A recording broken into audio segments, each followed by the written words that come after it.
করমজল সুন্দরবনের একটি গুরুত্বপূর্ণ ইকোট্যুরিজম ও বন্যপ্রাণী প্রজনন কেন্দ্র, যা খুলনা শহর থেকে প্রায় ৬০ কিলোমিটার এবং মংলা সমুদ্রবন্দর থেকে প্রায় ৮ কিলোমিটার দূরে পশুর নদীর তীরে অবস্থিত। ৩০ হেক্টর জায়গা জুড়ে বিস্তৃত এই কেন্দ্রটি চাঁদপাই রেঞ্জের অন্তর্গত। প্রজনন কার্যক্রম। করমজলের মূল আকর্ষণ হল লবণ পানির কুমিরের ক্রোকারোসপোয়াসিস কৃত্রিম প্রজনন। ২০০২ সালে প্রতিষ্ঠিত এই প্রজনন কেন্দ্রে ২০০৫ সাল থেকে কুমিরের প্রজনন শুরু হয়। এখানে উৎপাদিত কুমিরের বাচ্চা দেশের বিভিন্ন সাফারি পার্ক ও চিড়িয়াখানায় সরবরাহের পাশাপাশি প্রাকৃতিক পরিবেশেও অবমুক্ত করা হয়। এছাড়া চিত্রা হরিণের লালন পালনের জন্য এখানে একটি খামার রয়েছে। পর্যটন সুবিধা। পর্যটকদের জন্য করমজল একটি আকর্ষণীয় স্থান। এখানে ৪.২ কিলোমিটার দীর্ঘ কাঠের ব্রিজ ওয়াকওয়ে রয়েছে, যা মাঙ্কি ট্রেইল নামে পরিচিত। ট্রেইল জুড়ে প্রচুর রেসার্স বানর দেখা যায়।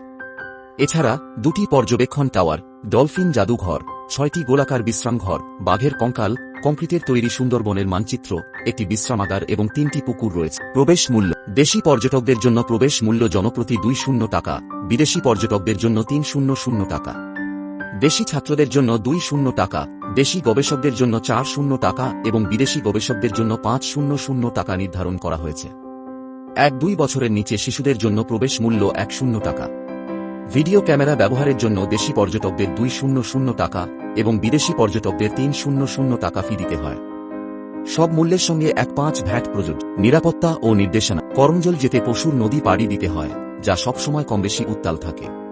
তাই ভালো মানের ইঞ্জিন নৌকা ব্যবহার করা উচিত এবং নৌকায় পর্যাপ্ত লাইফ জ্যাকেট ও লাইফ বয়া আছে কিনা নিশ্চিত হওয়া প্রয়োজন।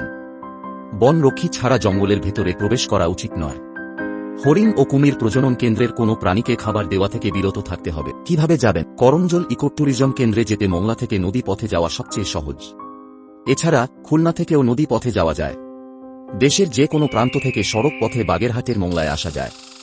মংলা থেকে ইঞ্জিন নৌকায় চড়ে করমজল পৌঁছানো যায়। অজানা তথ্য। করমজল বন্যপ্রাণী প্রজনন কেন্দ্রে ২০১৫ সালে IUCN এর সহযোগিতায় বাটাগুর কচ্ছপের ব্যাটেগারব্যাসকা কৃত্রিম প্রজনন কেন্দ্র গড়ে তোলার পদক্ষেপ নেওয়া হয়। করমজল এলাকায় বানরদের দুষ্টুমি পর্যটকদের জন্য একটি বিশেষ আকর্ষণ। তারা খাবারের লোভে পর্যটকদের পিছু নেয় এবং খাবার না পেলে তেড়ে আসে। এটি পর্যটকদের জন্য একটি ব্যতিক্রমী অভিজ্ঞতা।